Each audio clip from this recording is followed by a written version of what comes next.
di dalam Tuhan Yesus Kristus, pada kesempatan minggu ini kita akan mendengarkan firman Tuhan Yesus Kristus di bawah tema memproklamasikan Allah yang hidup. Tema ini mengikuti daripada tema-tema khotbah PGI dari buku Baki yang direkomendasikan oleh Sinode Gereja kita, Sinode GMI. Bapak Ibu yang terkasih di dalam Tuhan Yesus, minggu tambah minggu, sebulan sudah kita melewatinya. 1 bulan bertambah minggu demi minggu lagi. Kita belum dapat menjalankan ibadah konvensi bersama-sama. Tetapi kita tetap bersyukur karena Tuhan tetap berkenan hadir dalam pertemuan 2 atau 3 orang yang berkumpul dalam namanya, sebagaimana kitab Matius pasal 28 ayat 20. Tema memproklamasikan Allah yang hidup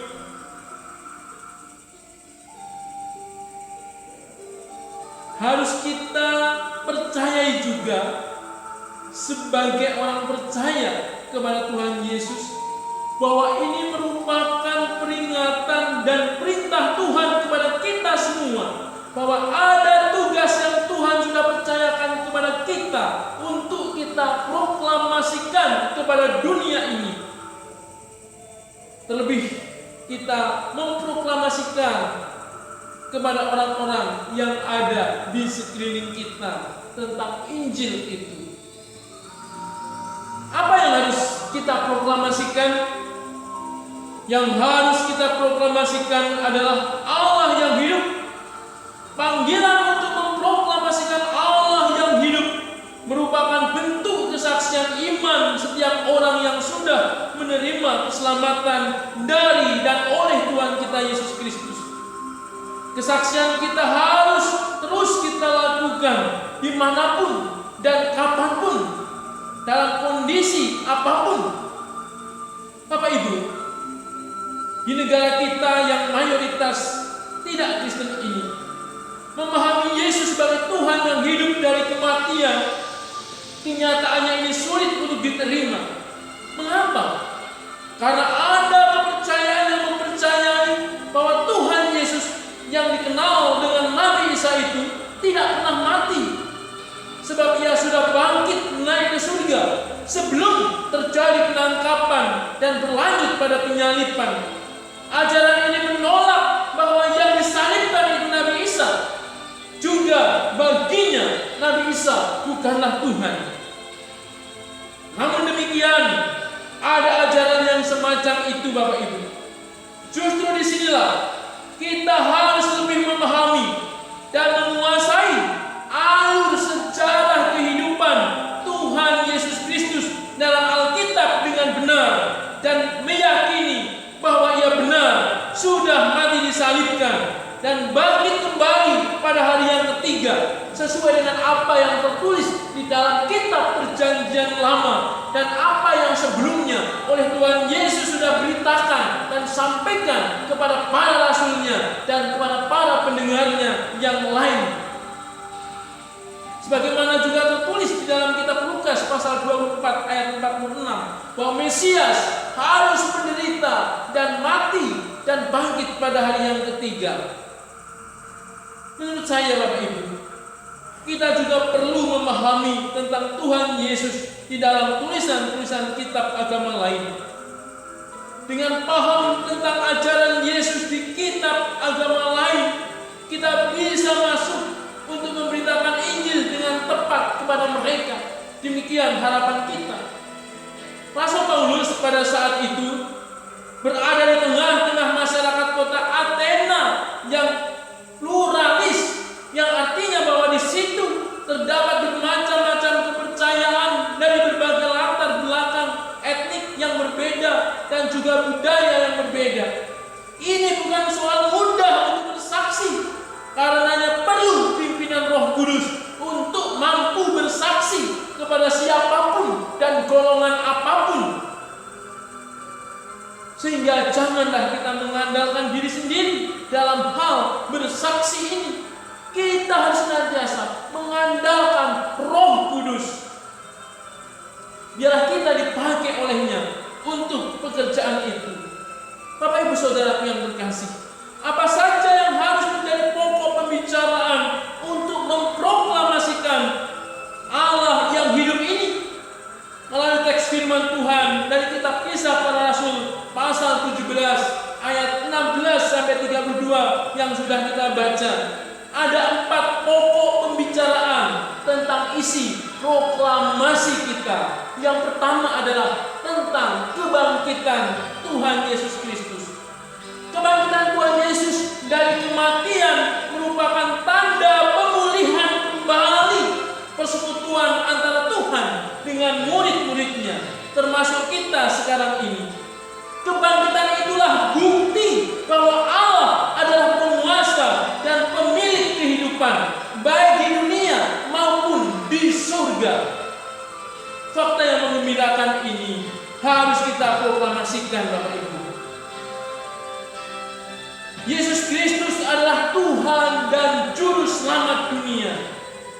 Kebangkitan Tuhan Yesus adalah bukti bahwa Dia adalah Tuhan yang telah ditentukan Allah untuk menghakimi dunia.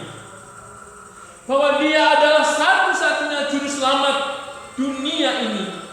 Sebagai utusan, Yesus telah berfirman, "Akulah jalan dan kebenaran dan hidup. Tidak ada seorang pun yang datang kepada Bapa kalau tidak melalui Aku." Demikian yang tertulis di dalam Injil Yohanes pasal 14 ayat yang ke-6. Doa harapan kita dengan menyampaikan pengetahuan yang sesungguhnya tentang Yesus, maka mereka akan mencari dan menemukan Dia dalam kehidupan percayanya. Hal yang kedua yang harus kita proklamasikan adalah Dia adalah Allah yang menciptakan dunia dan segala isinya. Ayat 24. Ia adalah Allah atas segala sesuatu di dunia ini dan tidak dapat dikurung dalam kuil-kuil atau rumah-rumah ibadah yang indah dan megah sekalipun. Mengapa? Sebab Dia adalah Allah yang menciptakan segalanya dan Dia duduk bertahta bukan di dalam buatan manusia, sebab Ia adalah penguasa. Dia duduk di dalam singgah sananya dalam kerajaan surga yang kekal.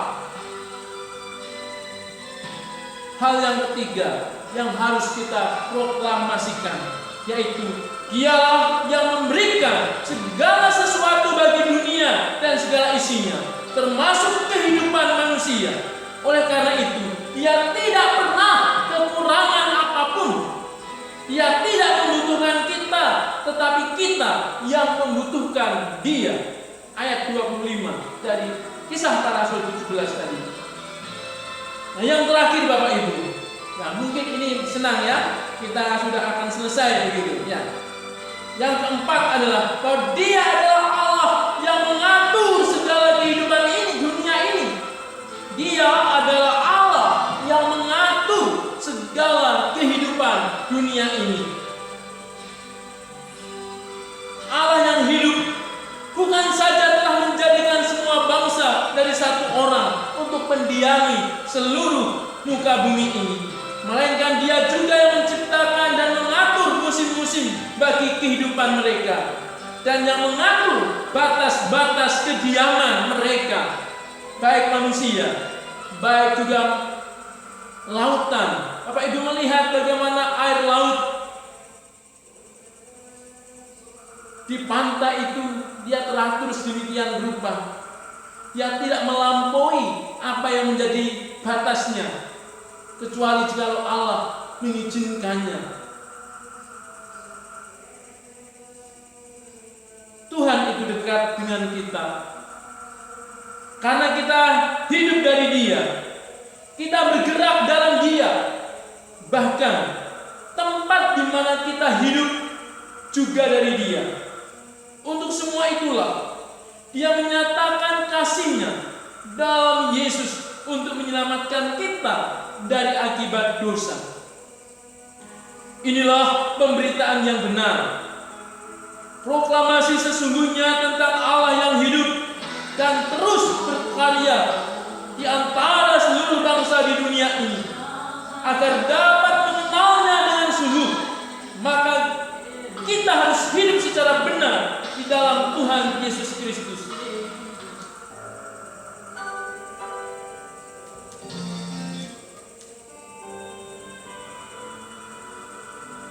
Bapak Ibu, proklamasikan kepada sesama kita bahwa Allah kita hidup, ya hidup untuk umat pilihannya, dan menyediakan tempat bagi kita supaya kelak kita ada juga bersama-sama Dia dalam kerajaannya yang kekal dan mulia.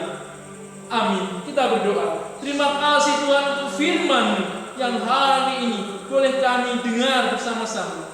Berilah kepada kami firman ini menjadi makanan dan pemahaman kami dengan tepat, sehingga kami tidak ragu lagi untuk memberitakan Engkau sebagai satu-satunya Allah yang hidup. Terima kasih Tuhan. Berfirmanlah bagi tiap-tiap kami, berbicaralah bagi tiap-tiap kami. Biarlah Roh-Mu yang akan terus melanjutkan. Dari hamba-Mu ini berhenti berkata-kata, tetapi Roh-Mu yang kudus akan terus melanjutkan, sehingga umat-Mu memahami dan mengerti dengan benar apa yang Tuhan mau. Haleluya. Amin.